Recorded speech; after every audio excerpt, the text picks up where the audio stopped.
हम ट्रैवलिंग करना कभी बंद नहीं करेंगे, 4 व्हीलर हो या 2 व्हीलर हो, उनकी डिमांड बढ़ने ही वाली है, भले इलेक्ट्रिक व्हीकल का ज़माना है। तो आज हम इसी सेक्टर से रिलेटेड स्टॉक देखने वाले हैं जो ऑटो एंसिलरी में काम करते हैं।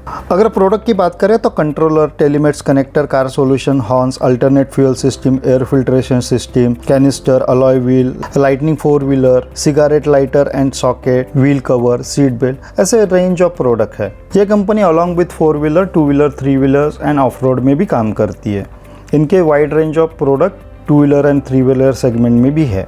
क्लाइंट लिस्ट की बात करें तो क्लाइंट लिस्ट तगड़ी है, डोमेस्टिक क्लाइंट भी है, इंटरनेशनल भी क्लाइंट है। 2 व्हीलर सेगमेंट की बात करें तो BMW, Kawasaki, Honda, Suzuki, Piaggio and 4 wheeler segment में Ford, Nissan, BMW, Renault, Tata, Suzuki, Toyota, Volkswagen, ये इंटरनेशनल क्लाइंट है। और ऑफ रोड सेगमेंट में आइशर मोटर, एस्कॉर्ट, महिंद्रा, स्वराज जैसे वेल नोन क्लाइंट है। ये अपने हाई से 11% डाउन है। यहाँ पे मुझे ट्रायंगल पैटर्न नज़र आ रहा है, तो ट्रायंगल पैटर्न को ड्रॉ करके समझते हैं कि क्या ट्रायंगल पैटर्न के हिसाब से टारगेट नज़र आ रहा है और कौन से लेवल पे इन्वेस्टमेंट करना अपने को सही रहेगा। अभी इस लेवल पे इसको रेजिस्टेंस फेस हुआ है, तो यहाँ से ये तो एक तो डाउन मूवमेंट देगा और फिर वहाँ से अपने को अप मूवमेंट दिखाई देगी।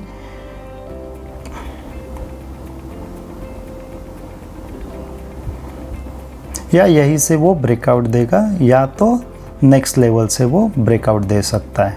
अगर ट्रायंगल पैटर्न के हिसाब से टारगेट निकालने जाए तो जितना डेप्थ है उतना ही अप मूवमेंट मिलेगा। अगर इसने बाद में भी अप मूव दे दिया तो भी उस हिसाब से 800 के आसपास टारगेट नज़र आ रहा है। अगर फिबोनाची के हिसाब से फर्स्ट डिप का टारगेट निकाले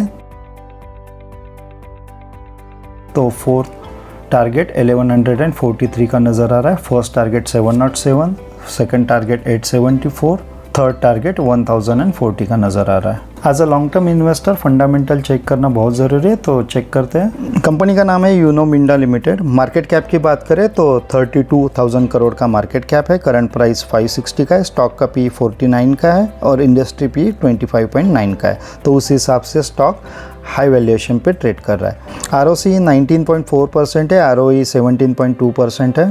डेप्ट की बात करें तो 1395 करोड़ का है। डेप्ट टू इक्विटी रेशियो 0.34 का है, तो उस हिसाब से कंपनी अपने डेप्ट को इजीली रिपे कर पाएंगी। EPS की बात करें तो 11.4 है और कंपनी के पास 4000 करोड़ के आसपास रिजर्व है, तो फंडामेंटली कंपनी स्ट्रांग नजर आ रही है। प्रॉफिट एंड लॉस स्टेटमेंट देखें तो सेल्स में कंटिन्यूस मोड में ग्रोथ नजर आ रही है, कंटिन्यूस मोड में इंक्रीज हो रहा है और ऑपरेटिंग प्रॉफिट भी उस हिसाब से कंटिन्यूसली इंक्रीज हो रहा है। करंट ईयर में 1242 करोड़ का ऑपरेटिंग प्रॉफिट रिपोर्ट किया है।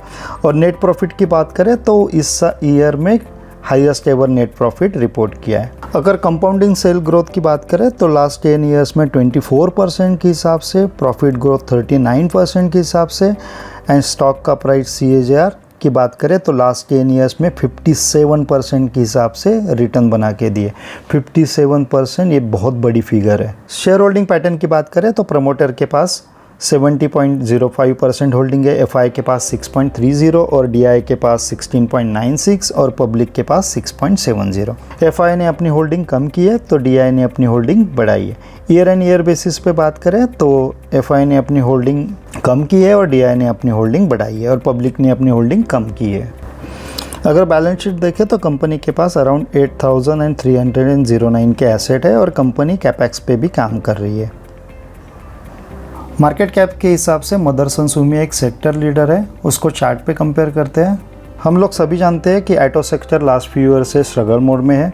अगर लास्ट 1 ईयर से मदरसन सुमी और यूनो मिंडा को कंपेयर करें तो मदरसन सुमी ने -1.5% रिटर्न बना के दिया है और यूनो मिंडा ने 29.49% रिटर्न बना के दिया है। और मैक्स चार्ट की बात करें तो मिंडा ने मोर देन 10,000% रिटर्न बना के दिया है और मदरसन सुमी ने अराउंड 1100% रिटर्न बना के दिए है। अगर आपका व्यू लॉन्ग टर्म का है और ऑटो एंसिलरी में इन्वेस्टमेंट करने के सोच रहे हो तो इस कंपनी को ज़रूर स्टडी करना। तो फंडामेंटली ये कंपनी मुझे बहुत स्ट्रांग नज़र आ रही है और फ्यूचर भी ब्राइट नज़र आ रहा है, तो इस कंपनी को आप ज़रूर स्टडी कर सकते हो।